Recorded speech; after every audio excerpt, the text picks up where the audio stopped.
morning to one and all. I am Venkatesham. I am going to discuss about Ostwald-Walker method. In this video, I am going to explain the Ostwald-Walker method.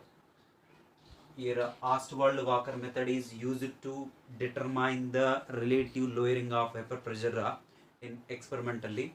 And what is the relative lowering of vapor pressure? It is the ratio between the lowering of vapor pressure to the it's a vapor pressure of pure solvent. Pure solvent vapor pressure is a P naught and a solution vapor pressure is a PSma, and RLVP is simply it is the ratio between the lowering of vapor pressure to the vapor pressure of a pure solvent, and we can write mathematically RLVP is equals to this is a P naught minus this is a PS divided by it is a P naught. Ostwald-Walker method, the experimental setup is this one. Here two flasks or two beakers will take you and one reagent tube, right?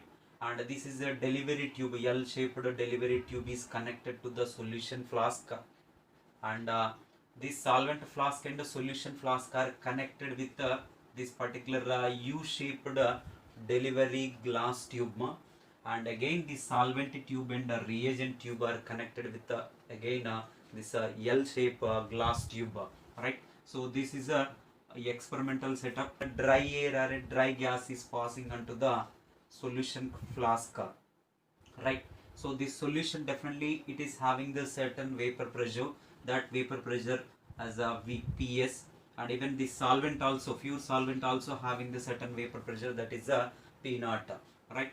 So when we are passing the dry gas into the solution flask, this dry gas also will have that certain vapor pressure, that vapor pressure and the solution vapor pressure there is a difference is there.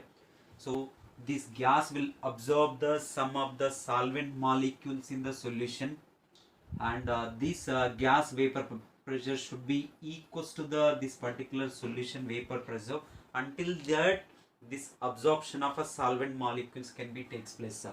Once that gas is reached to the its saturation level, then this both absorption will be stopped, and again that gas, whatever the gas which is absorbed the some solvent molecules in the solution, that will be again it will be passed to the pure solvent flask.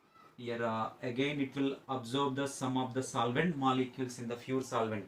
Why? Because the solution vapor pressure and the solvent vapor pressure, and solution vapor pressure is always lower than the solvent vapor pressure, and again here also this gas will have the certain vapor pressure, that vapor pressure should be equals to the this vapor pressure of the pure solvent, until that this gas is going to be absorbing the solvent molecules from the pure solvent, right? So this gas will absorb the again some of the pure solvent molecules in the solvent flask, so that there is an here also some decrease in the volume of solvent takes place. Dry gas are passing into the solution flask, and this dry gas will have the certain vapor pressure. This vapor pressure is should be equals to the solution vapor pressure, and this gas is going to be absorbing the sum of the solvent molecules from the solution, and until vapor pressure of both the gas and this solution should be equal, and this gas is going to be absorbing the solvent molecules from the solution, and once it is reached its saturation level, then again it passing into the pure solvent flask, right? Here in the solution some of the solvent molecules are decreased, so some of the solvent molecules are absorbed by the there is a dry gas. That's the reason the weight of the solution is decreased as a W1. The weight of the solution is decreased as a W1, and generally this weight of the solution W1 is always directly proportional to the its solution vapor pressure, and mathematically we can write W1 is directly proportional to the PS solution vapor pressure. Let us take this equation 1. Here this dry gas again it is passing into the pure solvent flask, and here also this solvent vapor pressure, the solvent also will have a certain vapor pressure. Always solvent vapor pressure is greater than the solution vapor pressure, and here this gas again it is absorbing the some of the solvent molecules from the pure solvent flask, and until this vapor pressure, the dry gas should be equals to the this pure solvent vapor pressure.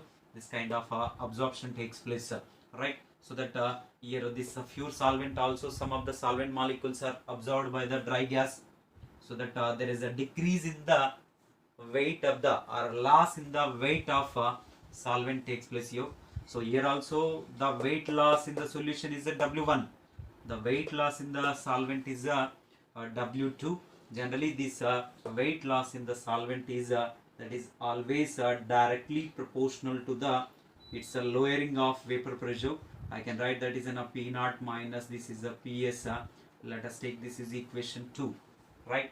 So whatever the this weight loss in the solvent, that weight loss in the solvent we are taken as a W2, that W2 is always directly proportional to the it's a lowering of vapor pressure. That lowering of vapor pressure is a P naught minus PS.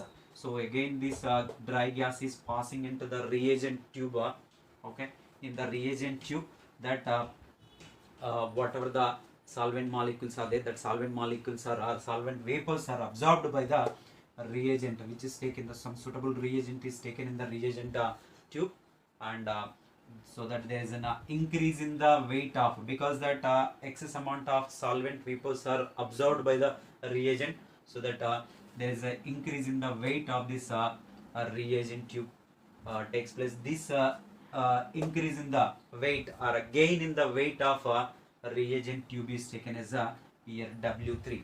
This add both the equation 1 and 2. So add equation 1 and here it is 2. So we can write this is a W1 plus this is a W2 is equals to, or W1 plus W2 directly proportional to the, this is a PS, this is a P naught minus this is a PS. So PS will get cancelled out. I can write here W1 plus this is a W2 is which is directly proportional to the, which is a P naught. So let us take this is equation 3. So RLVP basic definition, we have seen that RLVP is a P naught minus here it is a P naught minus PS divided by here it is a P naught.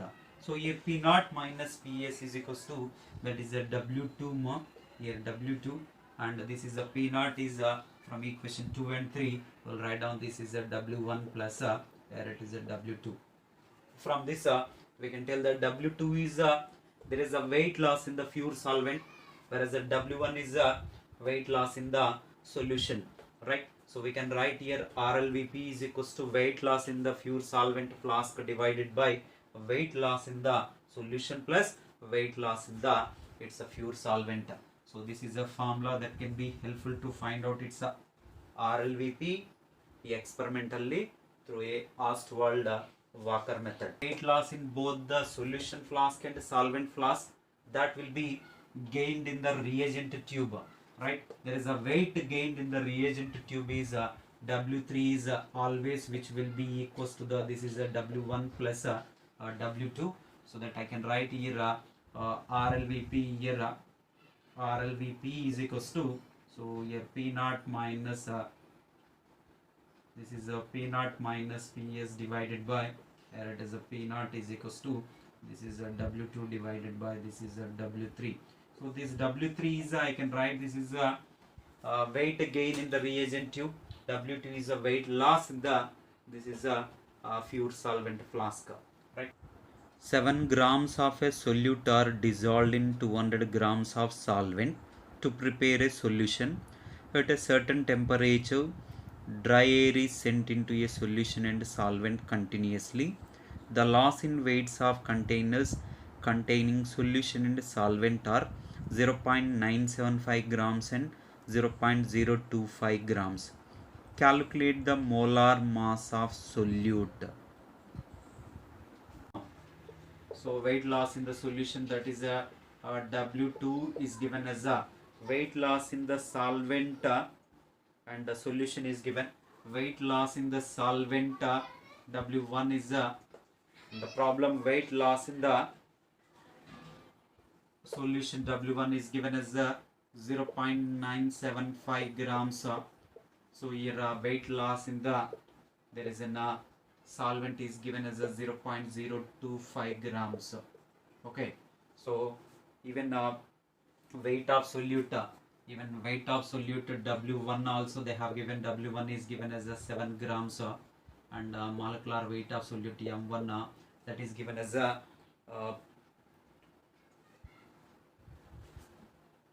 they are asking to find out its molecular mass M1 equals to how much, and even weight of solvent W2 is given, and even M2 also given. W2 is given as a 200 grams. This is 78 in bracket is given. This is 200 grams. Okay, so here they are asking to find out its molecular mass.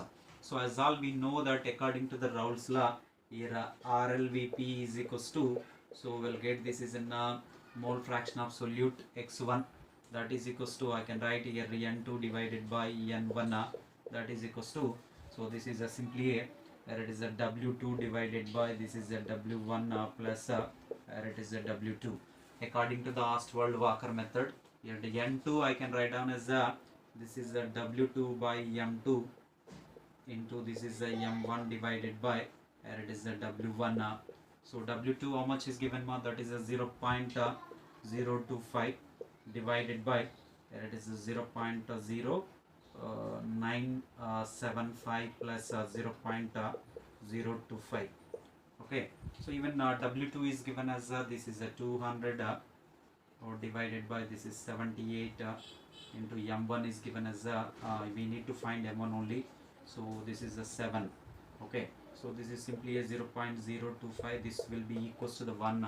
So denominator 1 will it will be the same.